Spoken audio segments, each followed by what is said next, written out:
Adaa jaalalaa na kulkulfatte harkaan surra kee koowwitti jalii mana na bafte darba daabanoota keeysan limsitte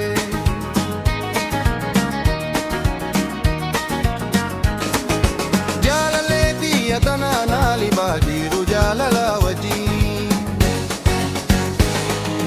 sababumaa maleeti hinya naali peegante dimte qalbiina qabsite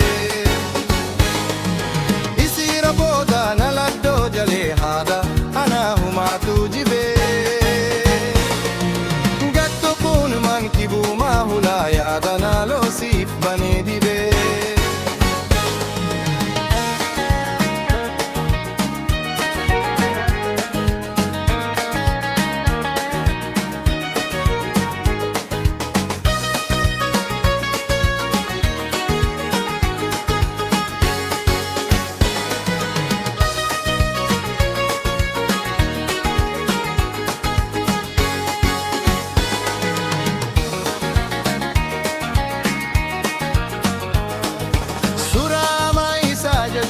fide yaada na diite nahara yoomina na fuute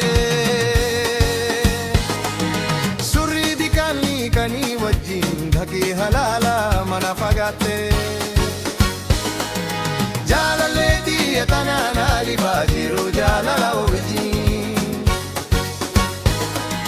sababumaa maleetii hinya naali peena gante jinte qalbii na qabsite